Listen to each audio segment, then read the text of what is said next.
It's not exactly how I intend to start things off. Is this is how we intend to do the intro, right? Yeah, as far as I know. Yeah, just talk about nothing and hope the audience sticks around. They're not going to stick around. What are we talking about today, Tyler? That's a very good question. What's going on, guys? I'm Not Tyler. much. Oh, and I'm Josh. Hey. That was really awkward. There's no perfect movie, but thankfully movie theaters UHF are back. exists. Just saying. Okay, Just great. continue with yeah. the back to the movie theaters thing. Movie theaters are back. Hopefully are there to stay, thanks to some questionable decisions that have been made recently, but at the same time, I'm definitely gonna still support businesses. I mean, they need customers. Also, movies are cool, so why would you not want to see them? Yeah, and like movies are best in a dimly lit theater where the only screen you're looking at is the one showing the fucking movie, not your phone. I had to get up like once or twice just to give someone a glare at Shang-Chi to put their fucking phone away. Oh, you're going to a Marvel movie. You're looking at families, and families do not care at all. Yeah, but like it was the first day of school. Oh, so it was And like middle of the day sort of vibe? Yeah, I went at 12:30 at an IMAX screening because I didn't think that many people would show up. Was it a college student? No, it was a married Oh. couple on their phones half the time anyways. Because college students are notorious for not caring. Well, it's funny you should mention that. Halfway through the Dune trailer, as I closed my eyes, because I'm trying to go into this as blindly as possible, not knowing any of the events, I'm disturbed by like 5 or 6 different noises. High school students walk in on their phones blazing, talking all over the place because they don't know where their seats are. And then they all sit together, all 5 of them, one of them carrying rollerblades because they biked over there. I mean, if you're going to carry rollerblades, just do it quietly. Yeah, and I thought they were going to be a huge pain in the ass because they talked for the Dune trailer, they talked through the No Way Home trailer, the Kingsman, all that stuff. And then they suddenly like kept their mouth shut during the movie, and yeah, exactly. It was a huge surprise. I mean, I'll still chat a bit during the trailers. I'll turn to my wife and be like, "What do you think? Do you want to see it?" But that's about it. But Yeah, this looks good. That's about my thought process. Should really be the only reason to do it, in my opinion. But nevertheless, movie theaters are back, which means that the Toronto International Film Festival is also back. They have more venues, they have more movies, they have very weird streaming rules. When I got my digital tickets, it turns out I only have that day to see it, and I have a 4-hour window. Which I don't understand. Like, some people are definitely going to say that it's to combat online piracy or some shit like that, which... Was it a problem last year? Because if it was, they didn't fucking say anything, and... What was it, 24 hours last year you had to watch it? Like, most rentals or whatever? It was either like a 48 or 24-hour period, kind of like the streaming service that they have now. It's probably to make more money. It might, because if you can only stream it for 4 hours, you can't share it with a friend, so therefore friend has to purchase it. If you say, oh man, you gotta see that movie, it's amazing. They're like, oh, can you share it with me? I'm like, oh no, sorry, I only got 4 hours, so you gotta go get it. Yeah, you know what? Now that you mention it, it makes a lot more sense, and it is technically a good strategy, because TIFF is a non-profit organization. They need it as often as they can, even though their financial supporters are banks, interestingly enough. But honestly, what you just said, that whole strategy is starting to make a hell of a lot more sense now. Word of mouth. If it's good, someone will pay for it. Exactly, which with stuff like Dear Evan Hansen, which is the debut movie, I can definitely see that getting a lot of good buzz, seeing as how it only premieres a couple weeks from now. I want to see that movie. Oh, absolutely. But that trailer is crap. I'm sorry. Like, the first half of the trailer, it intrigues me. And then it goes into inspirational music. What are you, a crappy Christian movie that needs to play an inspirational song? Don't do that. It's the Tony winner for Best Musical. Yeah, but don't play a crappy inspirational acoustic track. That song on the end is bad. I don't know. I haven't seen the trailer or anything. I just the saw first the half poster. is like, oh, that looks touching. I like the characters. And then it's like, oh, it's a Hallmark vibe. Somehow I doubt they're going to go that route. Jeez, just the music. It's the music. I can't do it. The editor should be fired off that. It was bad. Look, it's a trailer. Like, I thought the Shang-Chi action scenes were going to be crap just based on the trailer. And it turns out they're the best that Marvel has... That's true. The Stillwater trailer is garbage, but the movie's pretty good. Really? I didn't get that vibe about the trailer. The trailer is all heavy actiony when it's really a character drama and a character piece. I didn't get that kind of vibe, if I'm being honest. Trailers are bad. But yeah, so thankfully, because it's primarily in person this year, and because I'm not starting a new job a month in, I actually get to go in person for an entire week again. And boy, am I super excited to do that, especially considering I had no control over the ticketing process. I had to work the day that they became public to members of my membership level. So my dad, the great guy that he is, Dad, thank you so much. He did the personal shopping for me. He got tickets to 6 hopefully great movies in the theaters at the Princess of Wales Theater, the TIFF Bell Lightbox, which is very interesting. Like, you can only get movies by purchasing 2 tickets to get into the Lightbox. Okay, so... Which I don't understand. What does that mean? Like, you have to buy 2 tickets at other theaters to get into the Lightbox? No, just the Lightbox. Like, Princess of Wales and Roy Thompson Hall, which are the other big gala screenings. It's just, like, 1 ticket per person, weirdly enough. So, I don't know if it's a spacing issue. It probably is. Oh, we did groups of 2 at the Princess all the time. That makes sense. And it's the premiere thing, so... Yeah, exactly. Like, they're going to be showing at other places. They have an outdoor open-air theater. They have a couple drive-ins. They have the Cinesphere IMAX theater where Dune will be premiering. That's a good idea. Unfortunately, I did not get tickets to Dune because it's Dune. Like, everyone went for it. And plus, like, signing up for the tickets as soon as it's 10 o'clock in the morning doesn't mean anything. You'll get thrown into line in a position at complete random, like it's a lottery. Because a friend of mine from America was like 200th in line, and I was 2000th or something like that. The borders are open? Yeah, like, I mean, we let non-essential people come in like a month ago. But we can't go, okay, I'm confused. Never mind. We can't go into America because they won't let us. But we're letting people in because... Well, we shouldn't let them in if they don't let us in. Here's the thing, though. We apparently have one of the highest shot percentages at, like, I think it was 78% the last time I checked. Oh. It's like 78% of the eligible population. Canada, Ontario, even Toronto across the board. TIFF has all these protocols. They brag about how Canada has some of the highest rates in the world in general. And honestly, I'm surprised, seeing as how... certain TV channels make everything out to be like bottom of the barrel evil. Every TV channel has an agenda, I know. left or right or whatever. What is this?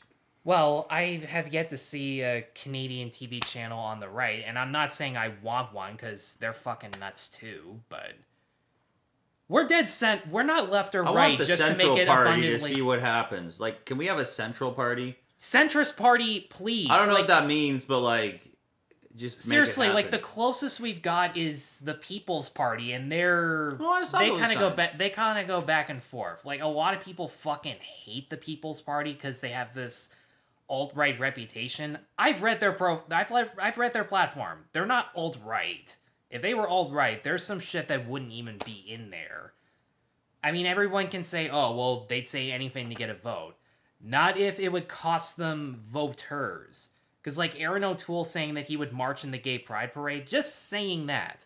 How many conservatives do you think are going to stop voting after he said that? He could be bullshitting it for all I care, and if so, I would totally regret it. But just saying that carries a great amount of risk. Well, regardless, what movies are you seeing at TIFF? Let's do our TIFF preview before we go full politics here. Yeah. We'll save that for the politics show that one day will happen. Hopefully, yeah. I gotta find some downtime in order to watch movies like that and record them. But, yeah, in any case, my first movie that I'm seeing this upcoming Sunday is a little drama from A24 called The Humans. And since you have IMDb up, would you like to... Yeah, never heard of it until you mentioned it like a minute ago. See, and I only saw the cast members and the fact that it was a family drama that, judging by the synopsis, makes it seem like it's a little bit of a period piece. Well, I mean, Stephen Karam, who's writing and directing it, also wrote The Seagull, and that's a period piece. It's a really bad movie, though. If you want to see a movie about Saoirse Ronan deciding if she should have sex with a dude and then not having sex with a dude in a period piece where her family debates about it, you're in the right place. That's The Seagull, and it's crap. It came out the same time as Oh my goodness! It was 2018. There's a whole bunch of period pieces coming out of that time, and like the period costumes were great, but like the movie itself was just a waste of space. Like She doesn't even look. She doesn't even look all that into it. I mean, the cast is really good. Like you think a movie, he's only the writer on it.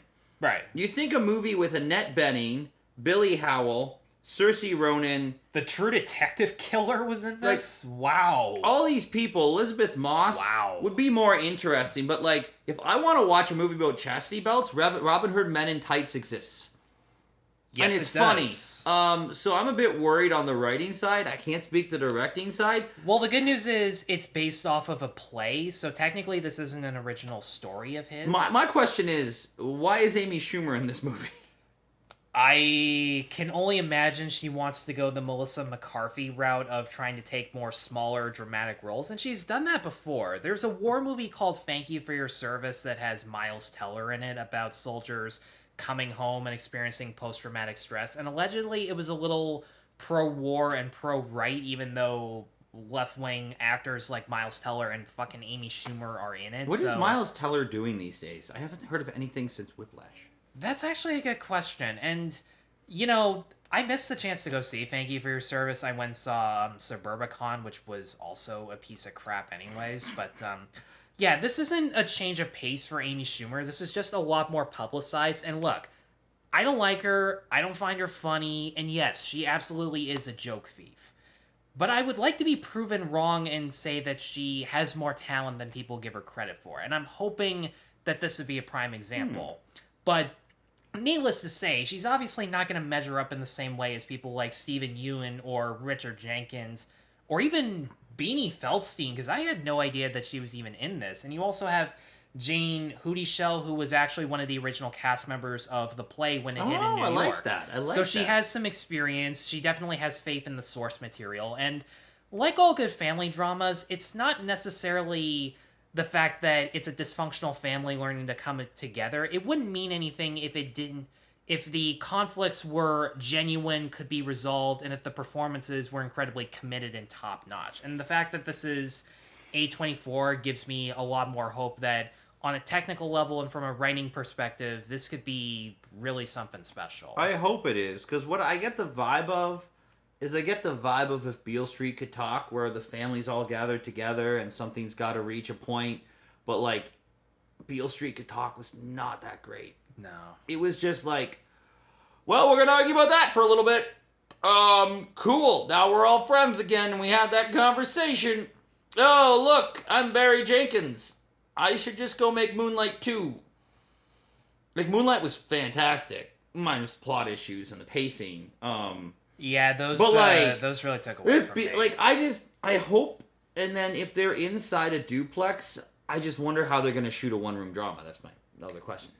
Yeah, and there are some tricky ways to go about that. It's not to say that you can't make it interesting. I mean, you have movies like Ordinary People, or, I can't believe I'm saying this, even one-room dramas, or even stuff like 12 Angry Men. That's the one. Or Who's Afraid of Virginia Woolf, where it is the performances that are the central focus, but there is a cinematography aspect to it where multiple characters are in the frame, so you're looking back and forth. That's where the real tension of it comes in. Even Room had amazing cinematography. That's helped build the tension. Oh, absolutely. It was the handheld camera work that made it feel a little bit more spontaneous in Room.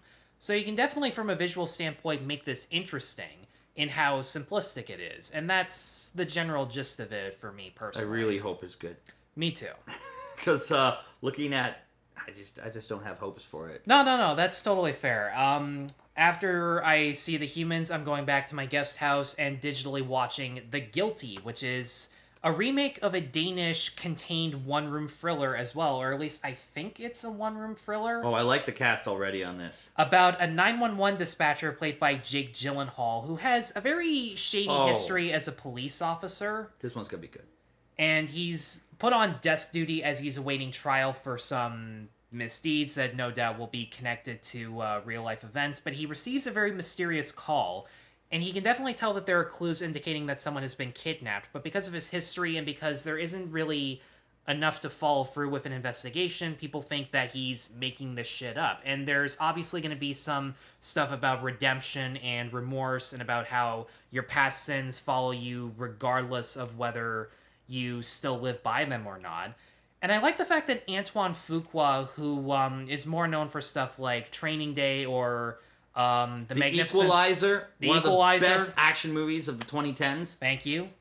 And also the Magnificent Seven remake, Pretty which good. I absolutely loved. Pretty good. He's reuniting with the writer of the Magnificent Seven remake, who also wrote the first season actually wrote every season of True Detective. And he's also reuniting with Jake Gyllenhaal from Southpaw, which cliched sports drama, but still That was a well made good flick. regardless. And just the fact that because this was made in the early stages of the lockdown, they had no choice but to be contained, which I felt like they would have done anyways to try to be committed to the original Danish thriller. But at the same time, it is great to see a Hollywood blockbuster potentially use the lack of clear and concise information to build up suspense and just follow events from the dispatcher's perspective, because he can't see anything, he can only hear and make assumptions, and in my opinion, that builds a lot of good psychological tension. And you also have a lot of great cast members too, like Ethan Hawke, Paul Dano, fucking Bill Burr is in this. Is this a theme, comedians? I don't know. Really? Peter Sarsgaard? Wow. I don't know, that was on the internet. In either case, like, great cast especially. Jake Gyllenhaal is one of my favorite actors. In my opinion, he can do no wrong. And just the combination of actors and filmmakers who have already worked together gives me a lot more hope that they can come up with something very clean, very fast-paced, because it's only an hour and a half long. That I haven't seen the original, so I can't say whether or not it's going to be faithful, but hopefully it is entertaining as a somewhat thoughtful popcorn thriller. I mean, I like the director on this. I like the cast. And Ethan Hawke is particularly good in thriller pieces or even slow-moving pieces. True. Like, super underrated is Gattaca. And Ethan Hawke is incredible in Gattaca. That's the one with the replicants, and he's a human, but he has to act like a robot. It's a 90s movie. Anyway, so it's really good. And then, like Jake Gyllenhaal, and I mean, this gives me... And Paul Dano is one of the coolest. I like what he's doing. Because Paul Dano is one of those guys that... Like, you take any of the actors from most things, they want to do a Marvel or Star Wars. I haven't seen Paul Dano do a single franchise at all. That's true. Like, I mean, even like a lot of the Alicia Vikander did Tomb Raider, if you go from Ex Machina, like a lot of the indie people like Scarlett Johansson did Marvel, obviously. But Paul Dano, his integrity as an actor is insane. Like, he's worked for big studio movies. I mean, 12 Years a Slave was the a big biggest studio thing I movie. think he did was the Beach Boys biopic. Like, that would be his biggest thing. That's like, true. Paul Dano, like, he did Swiss Army Man, which is one of the most interesting movies you'll ever watch. I liked him in Little Miss Sunshine because Love and Mercy, that's it. But he always picks... Oh, he's doing the Batman. Okay, never mind, I'm wrong. Oh, yeah, he's the Riddler. And, I mean, Paul Dano is the Riddler, a psychopathic serial killer. I like the sound of that anyways. And He picks interesting roles, so... Yeah. He's a little over the top sometimes, but sometimes it does work to the movie's advantage from an entertainment value. Like, even with Prisoners, where he's a little more deranged rather than just flat out batshit insane. And also, the movie had a way of making you sympathetic once people who suspect him of being a criminal start torturing him. You start to wonder if they're actually justified in their actions. That's one of the great things about Prisoners. This is also a Netflix one. Yeah, they're going to have a limited release and then put it up on Netflix in the beginning of October. I like the poster because it's not cliche. It's... I don't know if you're going to put the poster up or not. I will, yeah. But it's all the words from the 911 call composing Jake Gyllenhaal's head. That's really unique. I haven't seen a poster do that in a long time. Like, it makes sense because the movie is a 911 call. Yeah, and you gotta sell the fact that it is a horror/thriller in some capacity. But yeah, I have high hopes for this film. absolutely. And then once I'm done that, I go straight back to the theaters to watch another Netflix movie called The Starling, which stars Melissa McCarthy as a woman who's dealing with a recent grief in the family, and she attempts to find solace through a psychologist who has now become a veterinarian, played by Kevin Kline, who I presume gives her that titular Starling to look after as a way to come to terms with whoever she lost by taking compassion with something brand new for the first time. And the reason I wanted to check this out was because I was at the grand premiere of Melissa McCarthy's film Can You Ever Forgive Me, where she played Lee Israel, a writer most famous for signing forged letters or even stealing them once they become suspicious. And I stuck around for the Q&A, listening to her talk about how invested she was in the story and how committed she was to the character gave me so much more hope in her as an actress. The fact that she got nominated for Best Actress after for the second time, that was remarkable. And I really wish that she would take more small dramatic roles in the vein of this, or even St. Vincent, because she was It's from the producer of St. Vincent and Hidden Figures. Yeah, Theodore Melfi has a way of taking inspirational stories that sound very cliched on paper, like Hidden Figures, and focusing on the human aspect of it, and also being really good at directing actors to give more natural and less showboaty performances with stories like this. And Kevin, you talked about Miles Teller disappearing for a while. I can't remember the last time I saw Kevin Kline in anything. And he's a Best Supporting Actor winner for a fucking comedy, A Fish Called Wanda. He was really good in that. Hell, see what Kevin Kline is doing lately. Hell, I liked what he did in The Hunchback of Notre Dame as Phoebus. He took a character who in the book just wasn't likable and in my opinion didn't serve as big of a purpose as the book made him out to be, but made him such a likable character. He's been doing Bob's Burgers for a while, apparently. Oh, like one-off voices every now and then? He was in Beauty... No, for... Oh, right, he did the... He was in the Beauty and the Beast reboot. He was the father, and he was less cartoonish than the original father, and that part was nice once in a while, but the new songs they gave him just... Yeah, he doesn't really have much on his resume. Plus, he did the Steve Martin Pink Panther, and I guess was so upset about it that he got replaced by John Cleese. Which was a better casting choice. John Cleese is amazing. He was, yeah. And don't get me wrong, Kevin Kline was committed to the slapstick in the Pink Panther. He had a lot to deal with, all things considered, but... You know Herbert Loam, Kevin Kline. Yeah, true. And of course, Chris O'Dowd is in this, given that there's got to be someone from Bridesmaids following her everywhere.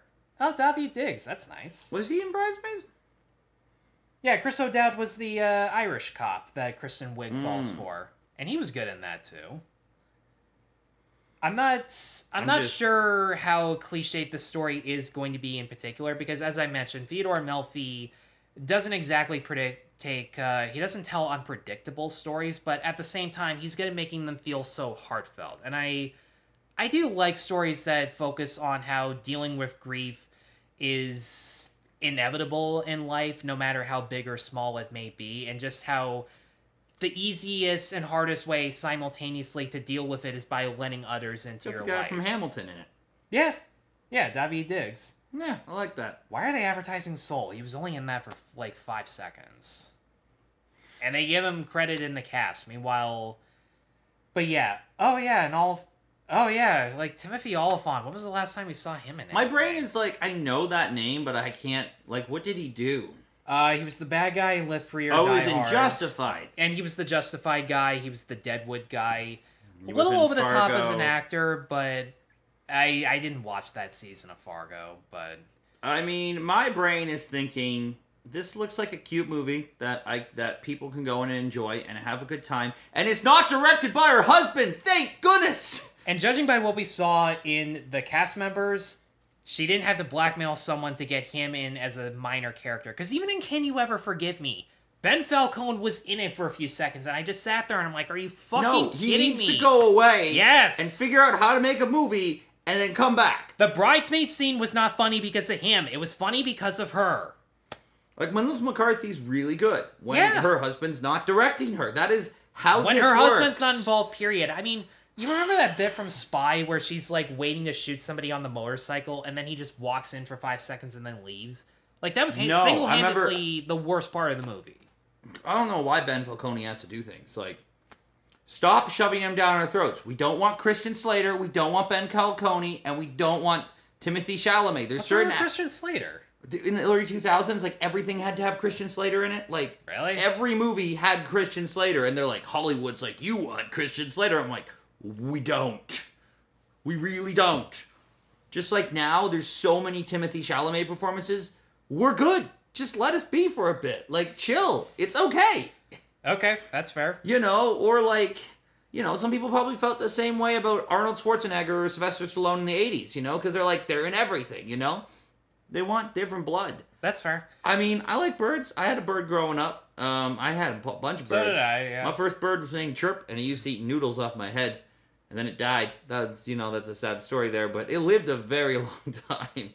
I like that bird a lot, so but I will connect to this story. I hope it's good. Like, in any case, I'm looking forward to it just on a short and sweet level. So that's my Sunday. That's my opening day. I don't think it picks up any Oscars, though. I don't think it gets any nominations. Nah, probably not. So the day afterwards, on Monday, at home, I'm going to be watching The Eyes of Tammy Faye. One that I wasn't super excited for until I saw the trailer and I saw exactly what type of ground they were going to cover in regards to Tammy Faye Baker's life. For those who don't know, Tammy Faye and Jim Baker were basically the original TV evangelist couple. Jim was the preacher, Tammy Faye was basically a gospel Christian singer, and the two of them were a nice, charming, charismatic duo whenever she didn't apply eyeliner over every single part of her face. Which is one of the meanings behind The Eyes of Tammy Faye. The other being just how naive she is towards the fact that TV evangelists are pretty shady, greedy individuals. Especially Reverend Jerry Falwell, played by Vincent D'Onofrio, who has a tighter grip on the two of them than they would like to admit. We keep talking about actors who have disappeared for a while. I haven't seen Jessica Chastain do anything, and Molly's Game. I didn't watch Molly's Game. Molly's Game is phenomenal. I've been Aaron Sorkin out for a while Honestly, it's now. probably Aaron Sorkin's best film because it's not Aaron Sorkin. Fair enough. But in any case, I just love how much she embodies the persona of Tammy Faye. She has that excited, high-pitched accent along with the amount of makeup. She's apparently doing her own singing. The costume and set design of the time period looks remarkable, and something I noticed watching the trailer at The Princess was that the aspect ratio looked kind of weird, almost in a 16mm 4x3 type of old-fashioned way that you would see Damien Chazelle do in First Man, which is interesting because this is from... Is this from Michael Showalter? It's also from the producer of RuPaul's Drag Race, which is a very random thing. It has thing. a lot of costume... Yeah, Michael Showalter, the dude who made The Big Sick and The Lovebirds. Wet Hot American Summer. Super underrated. No, it's not. I really like that film, and the series is great. I think it's a fun series. Yeah, it lost me on so many levels, but... Okay, well, we can disagree. It's okay. Yeah, absolutely. Feel free. In any case, there's one shot where you see Tammy Faye looking at her own reflection in the window, and then it adjusts focus to all of these paparazzo who are taking pictures of her, judging her for allegedly having a part in the shady business aspects of just how faith-based businesses are really about protecting themselves, not really giving back to other people, which is exactly what she wants to do. She didn't want to be a preacher to make money. She wanted to spread love and kindness through religion, which, don't get me wrong, I'm not a religious person, because of the shady aspects that come with... I don't blame you at all. Yeah, as long as he's religious, and he totally understands where I'm coming from, thankfully. Oh, 100%. Name me a TV preacher that's not shady. Well, Tammy Faye Baker, interestingly enough, because we got one. Because for starters, she didn't actually have anything against gay people. One of the big aspects of the trailer that'll grab people is her conversing with an AIDS patient on live TV, which could cost her tens of millions of views, but she still does it anyways because she really doesn't give a shit how much you disagree from the faith, so long as you are a human being in need of kindness. Which Jim, played by Andrew Garfield, who is also, judging by what I've seen, giving a good performance and might get some Best Supporting Actor consideration, has to pretend to maybe. be a charming, charismatic individual while still trying to persuade people to give him free money that he doesn't deserve. I did talk about like some of the real life figures with my dad when talking about this trailer, and he seemed convinced that D'Onofrio is a little too imposing to be Jerry Falwell, but at the same time, he also has the blunt bigotry that you would associate with him in regards to homophobia, where he just says, "I'm so glad that God now has a fight in this." What are we fighting? The liberal agenda? The homosexual agenda? No, faith isn't political. Well, she's a firecracker, ain't she, Jim? All I know about this movie is the trailer looks really good. Yeah, for sure. I just don't know if it interests me. I've seen so many phony televangelists come and go, like, in the news. I just don't know if I care too much. Like, I think Jessica Chastain definitely picks up a Best Actress nomination. For sure. I think this movie is really good. I just don't think it's going to hit me. Like, you know. That's fair. It's just, we were talking about this in the car. I like seeing what happens when people of the same ideal system tend to still conflict with each other over whether or not some ideas work more than others, or even how to address or enforce these ideas to begin with. Because, as you said before, it doesn't matter whether you're even part of the same team or group. You want everyone to agree with everything you say, and I feel like people in life are crazy. If you think everyone's going to agree with everything that you have to say or you're think, out of your fucking mind. you're out of your mind. Everyone's going to have different opinions, so what are you getting at? I fucking hate people sometimes. I mean, like... seriously, if conservative Christians can fight with each other over the smallest things, whatever you're complaining about on Twitter and Facebook, that is the least of your concern. I mean, I went to a Lutheran church for the first 6 years of my life. Oh, They really? literally fought over hymnals. Do tell. Like, did they get the blue or the red ones? I don't know. I don't think it made a huge difference.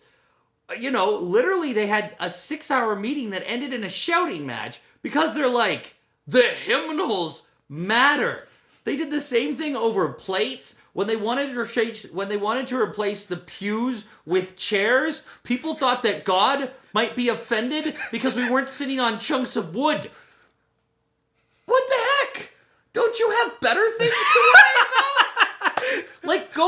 I'm very serious. Like, if you're in a church and you're arguing over the hymnals, take all that money and go feed the poor, or donate to charity, or build houses where they need houses, or send shelter and food to a hurricane, and forget the hymnals or the pews. Go put the money towards the people who need it, not the people who are stuck up in the church deciding, hey, I'm going to be a stick in the mud, never change, and be the opposite of what you're supposed to be in the church.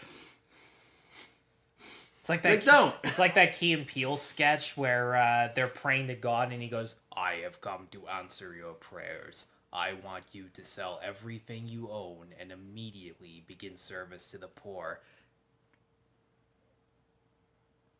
Oh shit! This house is haunted. Yeah. That's the rich young ruler from Matthew. I mean, like, straight up, like, people in the church are just there because it's tradition half the time. There are some genuinely lovely people, but I have met about 5 genuinely lovely Christians in my lifetime. Yeah, and hopefully this movie can persuade some audiences that there is a difference and that the church is made up of equally good and bad people, regardless of what you are told. Yeah, no, I understand why. I would never send anyone I mean, to you church. already know that because you're a smart and intelligent person. Oh, there's a lot of crappy people.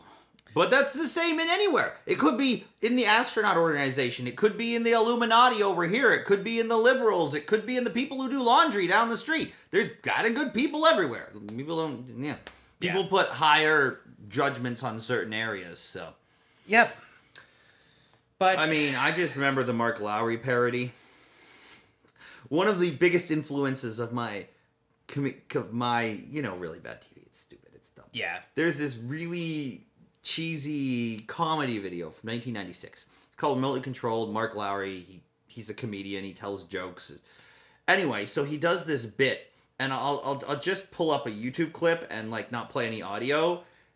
Well, I'll look at it later. But he plays the character in this movie, and he's like, And he goes all out and he's like, when Moses came out of the ark and Jacob was eaten by locusts, and he's like, it's a shame for man to have long hair and that makeup. And then Tammy Faye's singing and her like eyes are leaking and it's like completely over the top and it's brilliant. It's so brilliant. Okay, you're showing me that as soon as this video is And then over. the aliens have to interrupt to get the Lotto Max numbers so they can save you from the Juicer 5-1000. It's inspired me, and like that is when I think of Tammy Faye, I think of Remote Control. See, when I think of the poster for Eyes of Tammy Faye, I think of the Battle Angel poster where she's putting the war paint on her eyes. Alita Battle Angel was fun with Rodriguez. I like that movie. It is, but like, you look at all the makeup on her face. The first time I saw Tammy Faye was on the Drew Carey show, because did you ever watch that? The green screen one? No, his sitcom where he was arguing with the chubby lady with all the makeup on her eyes. Oh, she was parodied to death. Oh, I know. In fact, the Drew Carey show parodied that by having Tammy Faye play that lady's mom. That's how. And she went for it? Yeah, that's how good of a sport she was about her appearance cool. and her reputation. That was how humble she is, even if she was a complete ditz. And I like the fact that this movie congratulates her for the more humble, empathetic side while also holding her down for being so oblivious to the shady aspects of the religion and of the industry. So that's why I'm going to go see Eyes of Tammy Faye digitally, and then that very Monday night I'm going to go see something called Bergman Island. Okay, you're gonna have to tell me how to spell this. B-E-R. I can't load the internet. For some reason, whenever I go to IMDb, I googled Maggie Q once to figure out who she was, and then, you know. That makes absolutely zero sense, but B-E-R. Oh. It's This okay. is going well. It's okay. When my dad bought the ticket, he couldn't spell it either. But Tim in any Roth. case, I like him. Tim Roth, Mia Wasikowska, Vicky Krieps, the lady from Old, whose name I couldn't get right in that one video. It's about a group of people who travel to this one island where Swedish director Ingmar Bergman got a lot of inspiration for his films, and all I know is that the line between imagination and reality begins to blur for four people who are two couples in particular. That's all I know. I'm going into this as completely blind as possible. I've never seen a Bergman movie, know nothing about him as an individual, and that might be a huge problem going into it, but at the same time, I do like movies that blur the lines, where it's all about the surreal imagery and how it impacts the characters on an emotional level, and I'm hoping that their plights and their struggles are identifiable enough to make the imagery worth sitting through, and the fact that it is Tim Roth and all these talented actors who are so accustomed to going back and forth from art house to mainstream movies, I have a ton of faith in them that they're going to give a lot of passion and imagination towards this project. And that's really all I got to say, because out of all the movies, this is the one I know the least about, and I'm going to spend the least amount of time Brain is talking blanking with. on who this person is. He's My that brain is artsy- like, I've probably seen one of his movies. Yeah, between like Seven of Steel, A Matter of Life and Death, Fanny Alexander. He's a big influence on people like from Woody Allen up to Ari Aster, because a lot of people compare Midsommar to a Bergman horror I type have of movie. never seen a Bergman film. Okay, so I know nothing. So this could be pretty exciting, going and knowing nothing about it and then getting inspired to watch the other films. Absolutely. So in any case, that's my Monday night. Tuesday, I only have one movie that is digital. It is called Petite Maman, or Little Mom in English. And it comes to us from Celine Sciamma, the director of Portrait of a Lady on Fire. That was a good flick. And that is the reason I decided to check this movie out, because Portrait of a Lady on Fire was one of the few movies I ever gave a 5 out of 5 out of, because I couldn't think of anything to complain about. I thought the pacing was perfect. I thought the performances were phenomenal. Celine Sciamma's direction, the cinematography, was as composed and as colorful and gorgeous as an actual painting. The lack of music, except for when people are playing actual instruments, feels incredibly atmospheric, and it ties into the story elements, especially during the finale where the two of them listen to that one epic song in the conclusion, and it just hits you so hard for an emotional impact. Celine Sciamma is fantastic at emotional impact, and this has a very simple story about a girl who lost her grandma and decides to make peace with it by forging a relationship with a young girl about a couple years younger than her who apparently reminds her of her mom the way that she's building a treehouse the same way her mom did growing up. That's all I know in terms of plot details. It's only an hour and 12 minutes long, which is interesting. There are some like 50s Disney movies that have shorter run times than that. It was as long as The Party from 2017. Oh, was it? Okay. This one's the most interesting for me so far. Really? Everyone in the film is an unknown. Which is great because you can judge there's them based literally on no one with an IMDb profile on here. which means you can judge them based on their talent as actors.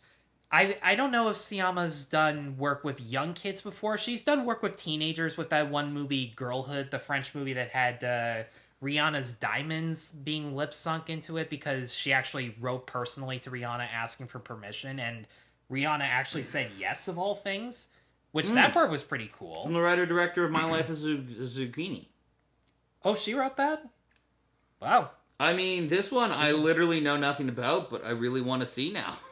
Yeah, and the fact that it's a story about two girls coming of age, I have a soft spot for stories like that, whether it be DuckTales with Lena and Webby, or When Marnie Was There being a prime example between Anna and Marnie, and just so many other great stories that my mind is blanking on right now. But it's purely a digital entry in the festival, unfortunately. I was hoping it would be theatrical because it's more independent, but hopefully you guys get it once it becomes like bigger. I mean, in North I America. really enjoyed Portrait of a Lady on Fire. It was pretty much that was the summer of all the this summer we got Truffle Hunters, Pig, Roadrunner. and whatever the pig movie was, Gunda. But that was the summer we got Summerland, which was really, really great. It was cute and adorable. But Portrait of a Lady on Fire just, much better film. I do think the runtime was a little bit long.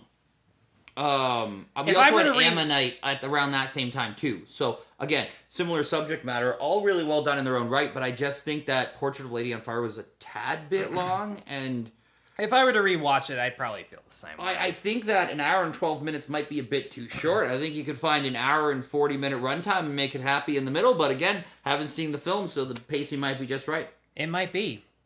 So Thursday is a big one for me because this is the one that I didn't think I had a chance in hell of being able to check out. Dune was probably the prime example that I didn't think I was going to get, and I knew I wouldn't. In fact, when I opened up my tickets on email just to see what my dad got me, I'm just like, okay, you're not going to get Dune. Breathe Is it this one? and appreciate the other ones. But my eyes lit up like a Christmas tree. I jumped up and went, yes!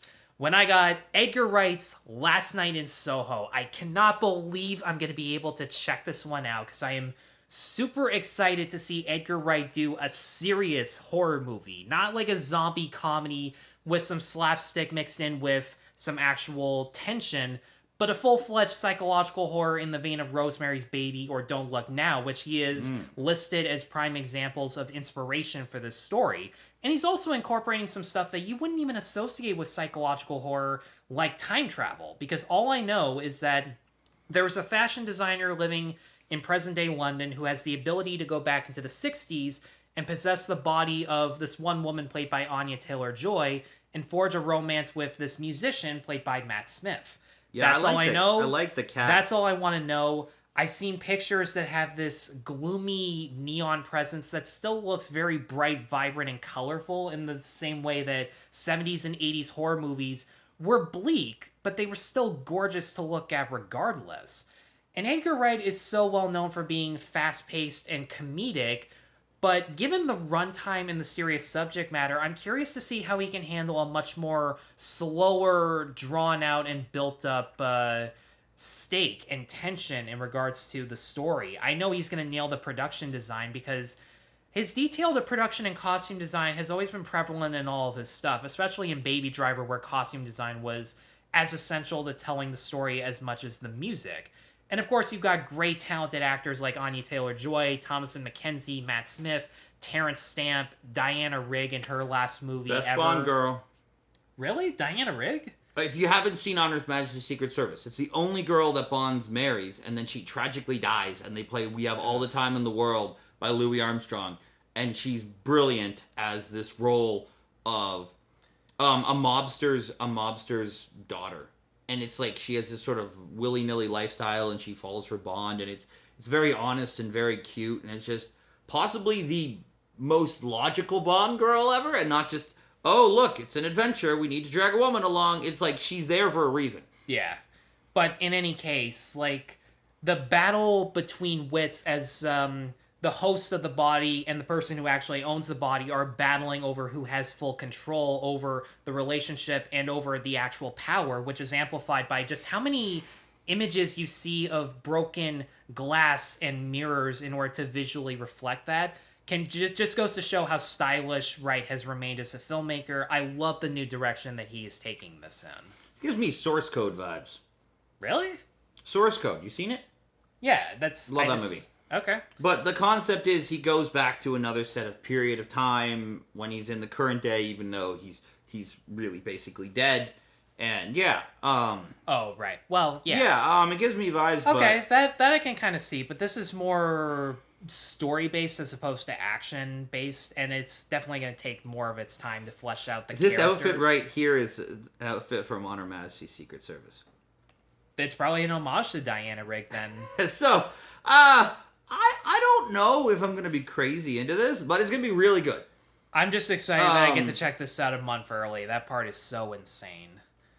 But yeah, we're down to the final two, because the last ones are a double feature on the final Saturday, and I actually get to see the closing film, or the official closing film for once. Oh, George I've is never in this. done that. George from Harry Potter. Oh, nice. What's the closing film? Okay, so, well, before I check it out, at noon I'm going to see an anime called Inu-Oh, which comes to us from the director of The Night is Short, Walk On Girl, and Ride Your Wave, which are, apparently, as far as I'm concerned, batshit insane in regards to the visuals and the storytelling and world building that he comes up with that implies a lot of imagination. His main characters are mainly outsiders who are looking for others to connect with and find acceptance. It's How do you spell Inu-Oh? I-N-U, and then an apostrophe. Oh, shit, a dash, my mistake. See, I screw this stuff up too. And then it's just O. My brain was like O-H. How do I spell this? O-H, not zero. Oh. Why didn't Linus Roach pop up there? Do I have to type this? Oh my god. I'll get there. I don't know if I have enough storage on this left. You just keep talking. Okay, and hope that it's still... Yeah, that one. I found it!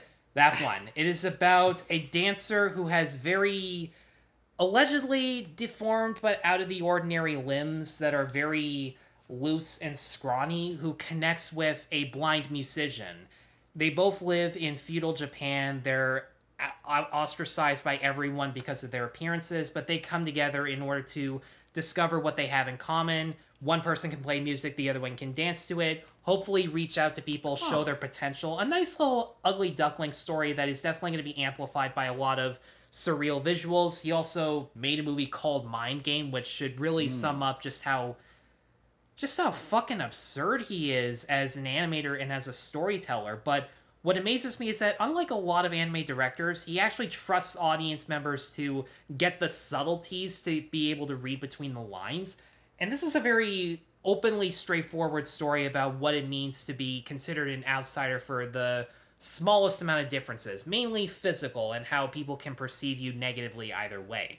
It's not by any means a brand new message or anything, but for me, it's all about the execution of these themes. Whether or not the animation is going to make the dance and musical sequences feel out of the ordinary, feel so entertaining, stylish, and just come up with so many brand new ways that you can exemplify them through animation. What do you think this poster means?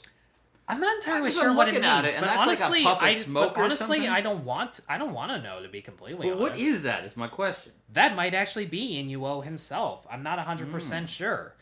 I've only seen like one picture of this giant stick figure spaghetti monster type of Cthulhu looking person. Looks like half a squash with some yarn. Which might be Inu-Oh's appearance, and if that's the case, you can totally understand why any villains would immediately distance themselves, but at the same time, that's only judging half the person. There's not even a trailer for this thing. That's how...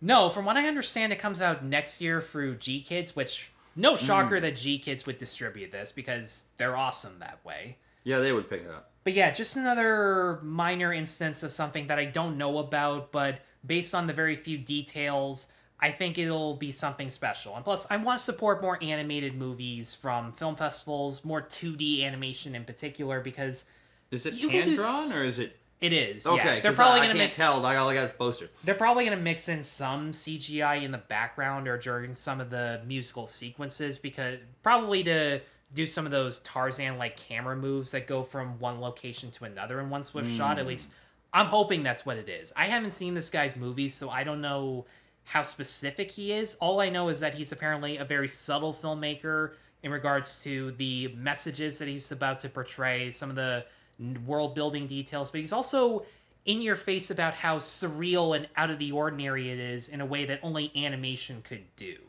Well, it is based upon a novel. It is, yeah, which is no real surprise. I think some of his other movies are based on like manga and light novels either way. I might be taking the owner of the guest house I'm staying at to go see this because, I mean, this is the one where I had to buy 2 tickets just to get into the theater. And for all I know, she might be into it. She's seen a few Ghibli movies. She's a school teacher, so she is apparently the supervisor of the anime club at her school. I hope they do subbed and not dubbed.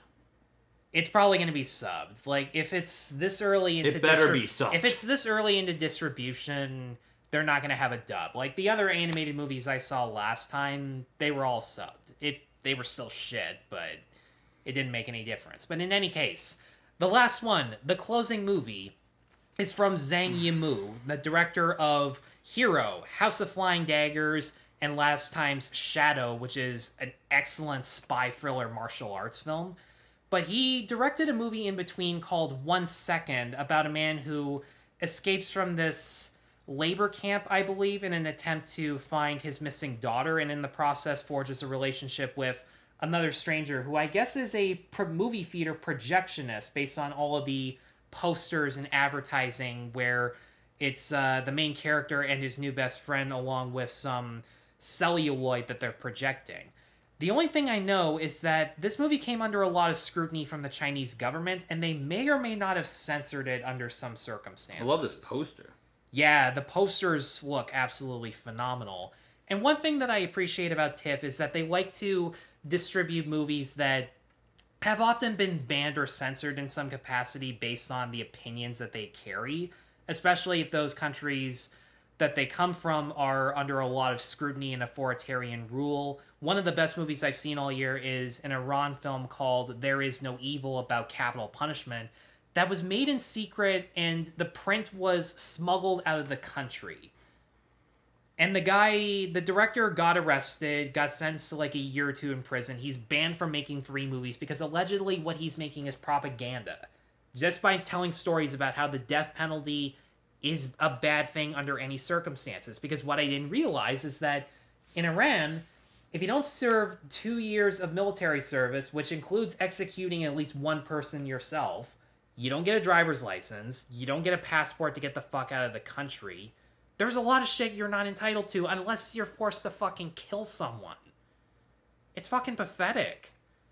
And as often as I complain about TIFF having a bit of a liberal bias in regards to some of the stories they like to tell, I do at least acknowledge that, as biased as they are, for one, they actually do show movies made by conservatives, especially movies from Dallas Sonier that they premiere at Midnight Madness all the time. Except for South of Heaven this year, I'm kind of surprised that didn't make it into the festival. I actually heard of that one.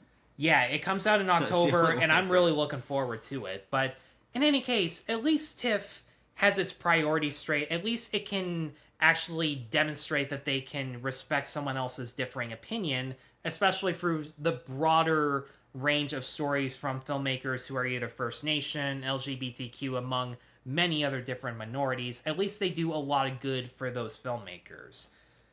So yeah, that is going to be my 2021 TIFF experience. Besides Dune, did you miss out on anything else?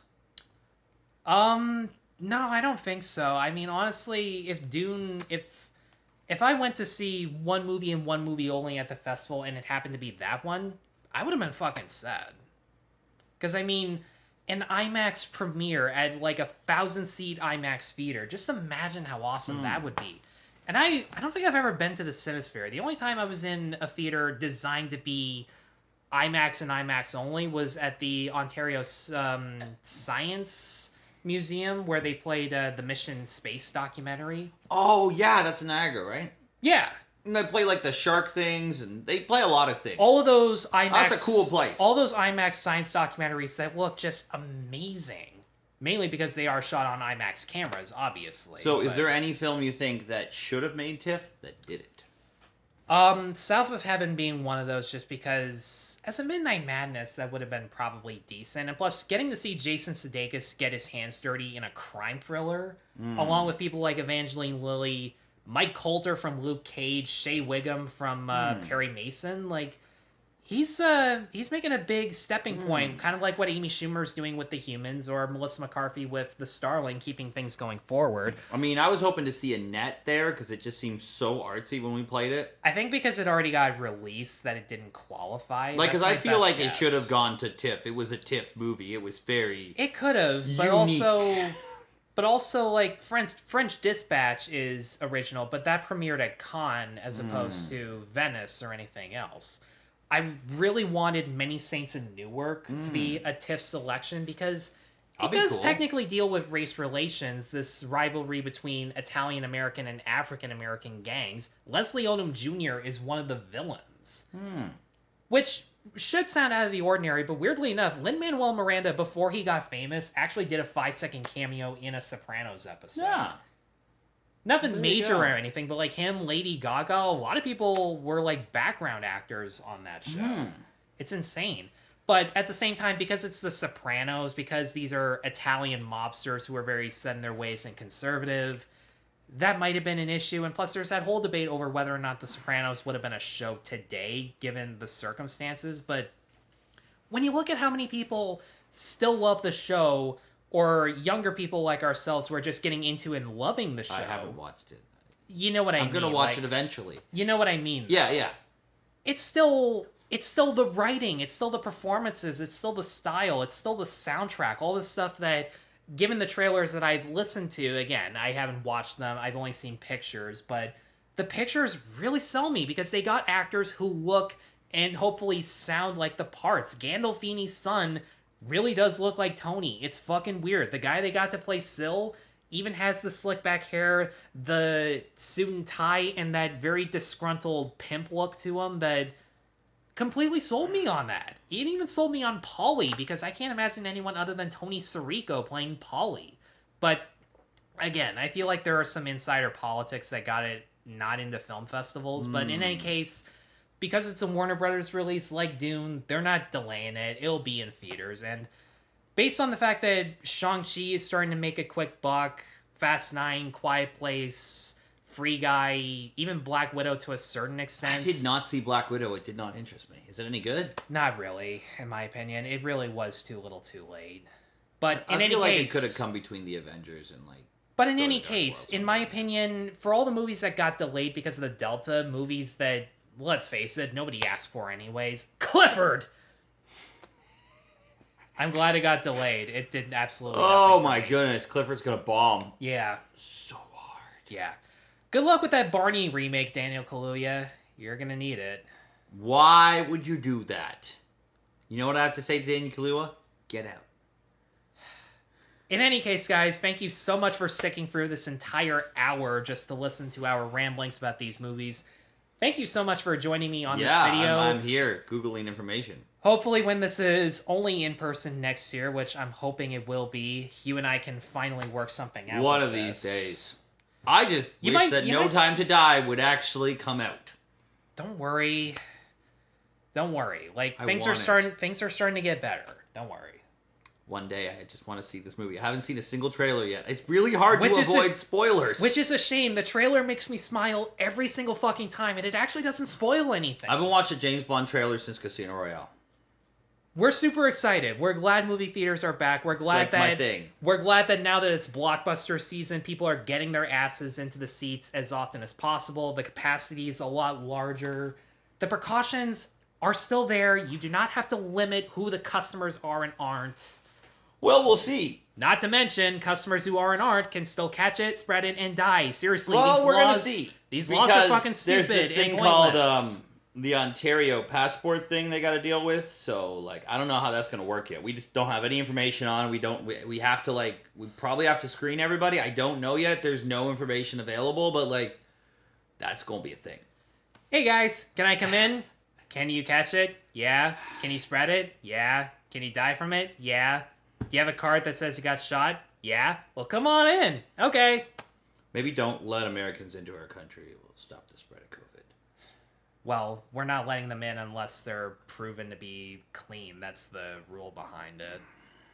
Which is fine. Like, I may or may not, like, meet one or two Americans that I met online for, like, a meal and just a meal, but... Well, as long as they came back negative, that's the point. But, like, you think... Again, that's the only way they're getting in.